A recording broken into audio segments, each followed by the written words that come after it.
নমস্কার দর্শক বন্ধু। জয় মা তারা, জয় গুরু বামদেব, জয় মা কামাখ্যা মা জয়। আশা করি মায়ের আশীর্বাদ, দয়ায়, করুণায় আপনারা ভালো আছেন, সুখে শান্তি আছেন।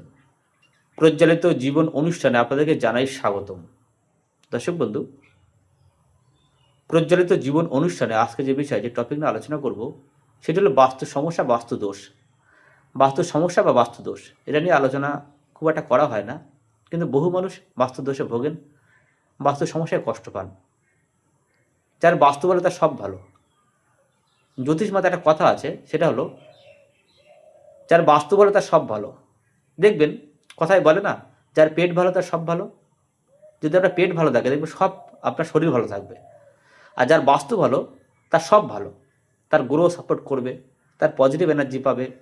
আর বাস্তুতে যে নেগেটিভ থাকে, আপনি যেখানে থাকেন সেই জায়গাটা যে নেগেটিভ থাকে, আপনি যেখানে খান, ঘুমান, শোন, সেই জায়গাটা যে নেগেটিভ থাকে, আপনার সব প্রত্যেকটা কাজে আপনার নেগেটিভ হয়ে যাবে। সুতরাং বাস্তু ভালো, যার সব ভালো তার। আপনার ঈশানকোণে পায়খানা পাত্র হয়ে গেছে, আপনি সেটাকে ভাঙতে পারছেন না। অগ্নিকোণে রান্নাঘর না হয়ে অন্য কিছু হয়ে গেছে।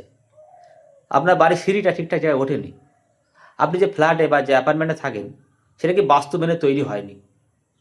আপনি যে বাড়িতে থাকেন বা ফ্ল্যাটে থাকেন, সেখানে বাথরুম ঘর ও রান্নাঘর পাশাপাশি হয়ে গেছে, এক দেয়াল দিয়ে হয়ে গিয়েছে, তাহলে সেই বাস্তুতে অবশ্যই সমস্যা থাকবে।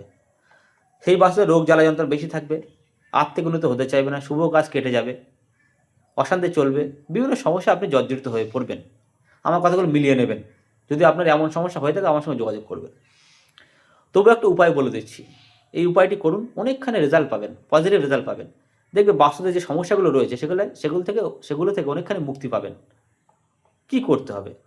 যদি আপনার বাস্তু সমস্যা থেকে থাকে, এই বিদ্যাটা প্রয়োগ করুন।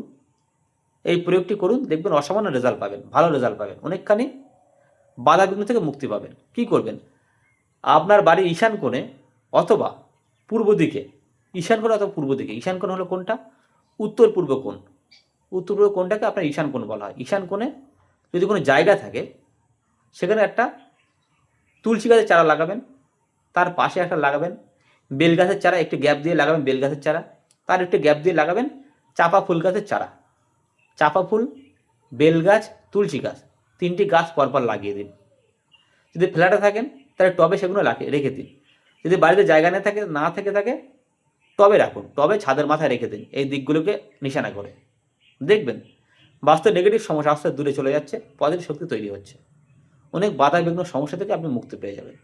এটা প্রয়োগটি করুন। যদি কোথাও বুঝতে অসুবিধায় ফোন করবেন। যারা তন্ত্রমতে চিরস্থায়ী প্রতিকার নেবেন, তারা শুধু যোগাযোগ করবেন।